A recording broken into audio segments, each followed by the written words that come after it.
So we're here today in my garage, or tonight as you want to say, talking about my drift build that I'm doing.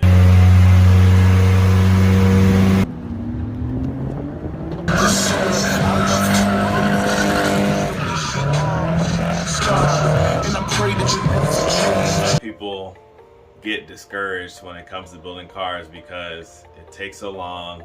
There's so much going on. There's so much frustration. There's so much like late nights and early mornings, depending on how bad you want it, how bad you're gonna work on it, and not a lot of people have that determination.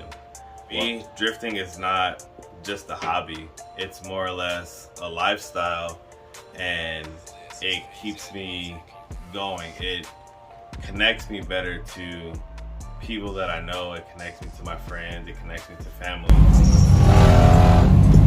Alright, you good?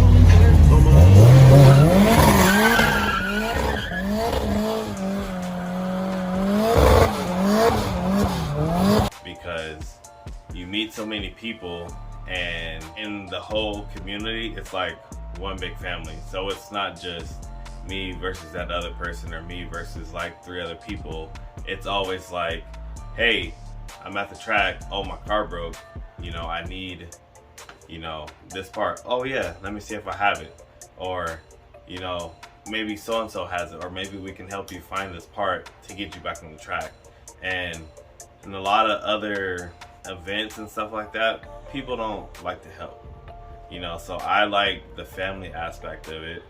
And, being able to have that fun, to be able to go shred a couple of tires, in a weekend or an event and have fun.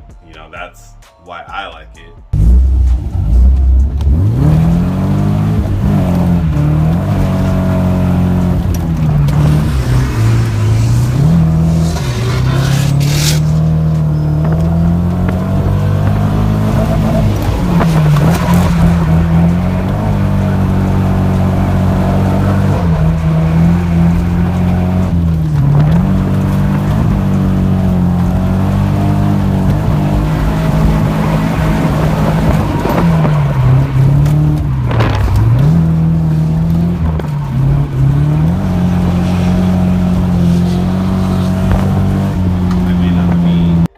Driver, but I like to be able to put a smile on people's face. I like to be able to give people a good time, put on a good show for everybody else, Yeah.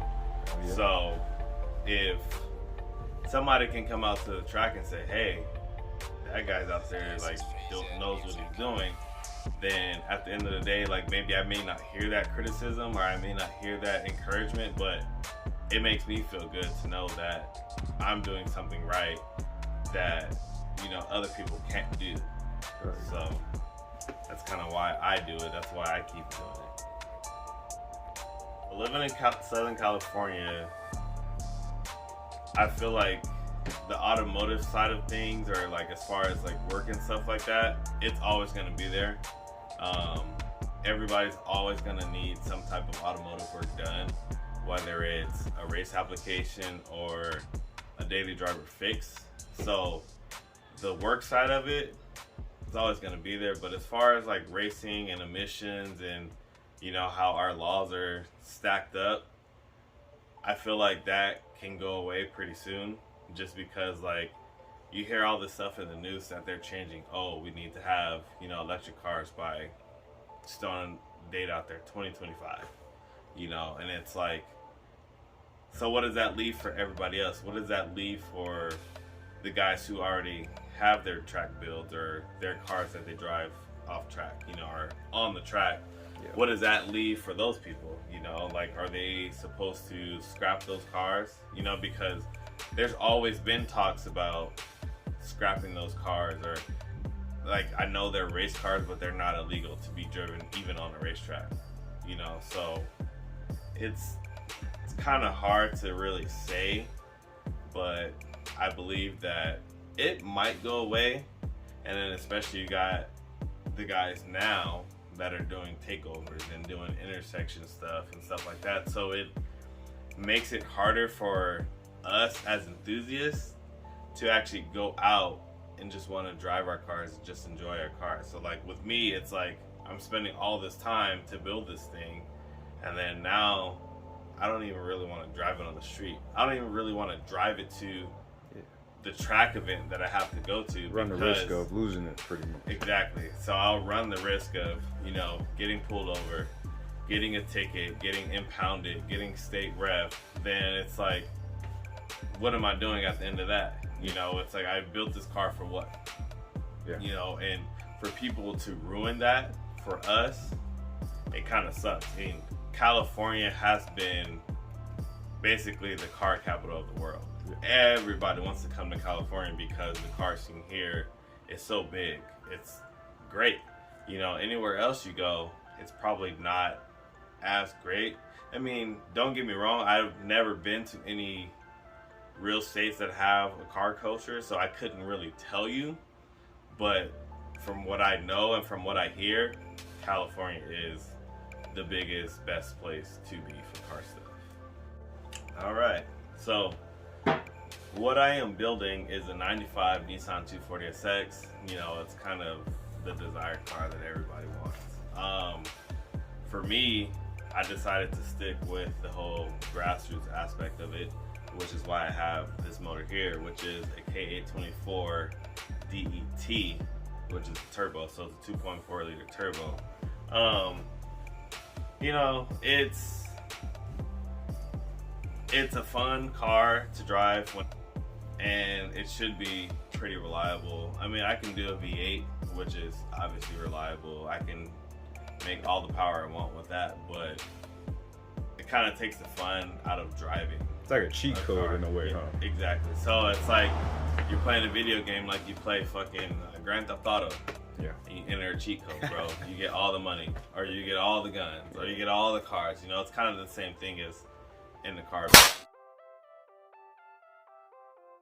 build. So with this car, with this motor, not this car, I kind of have to work for it. I kind of have to put in a little bit of work to make it work, if that makes sense.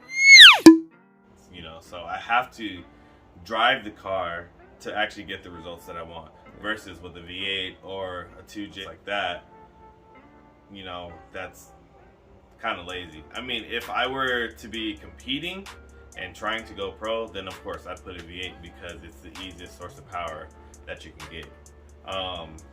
But this car, I've had this car for maybe 6 years, and over the time I've done a lot of stuff with it. So I bought it from an old lady, and it was automatic. I ended up swapping it to 5-speed, and then I ended up doing full like suspension, like all the bushings. I changed all the bushings on it to make it like a solid car, and then from there kind of kept the stock for a little bit. Then I ended up putting wheels on it, and then I ended up lowering it, body kit, I ended up wrapping it, and then I did the whole car crew thing for a while.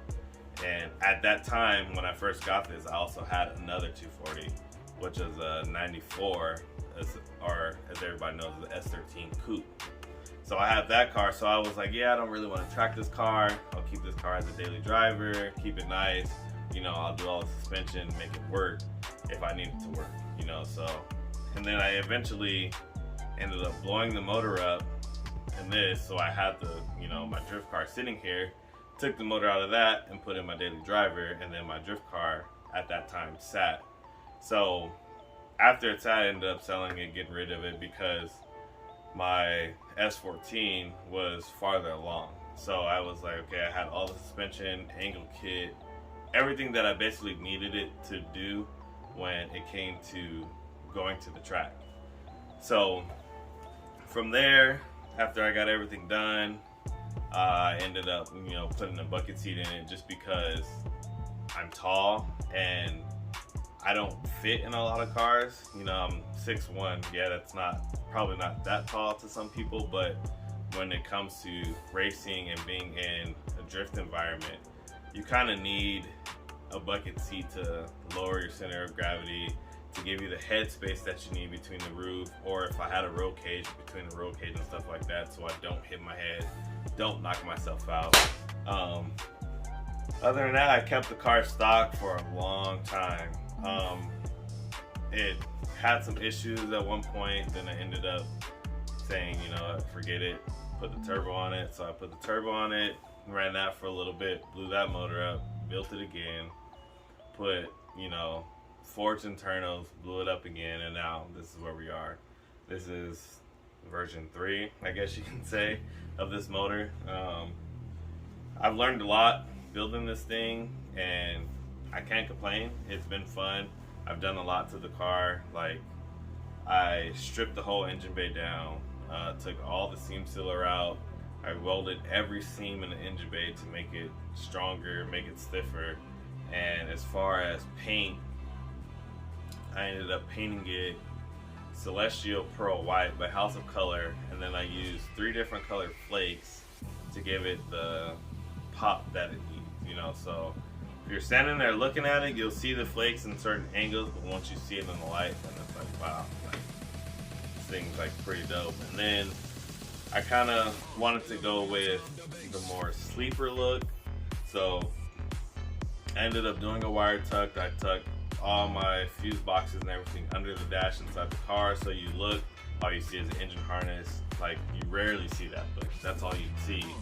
And the intercooler is tucked up behind the grill where it would normally sit, versus like down in front of the front bumper, how everybody else has it. So kind of gives it that sleeper look, so nobody really knows, like, oh, hey, that car's turbo.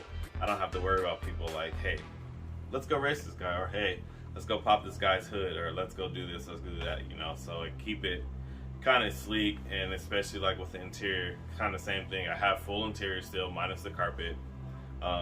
You know, stock dash.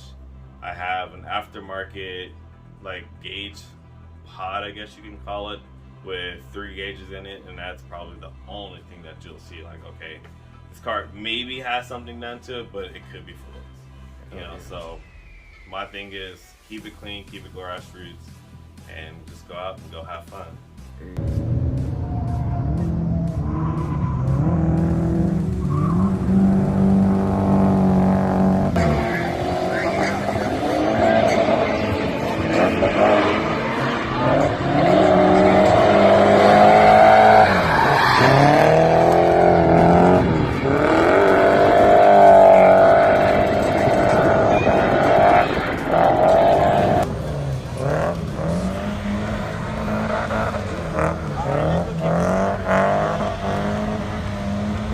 Sideshow Stan over here.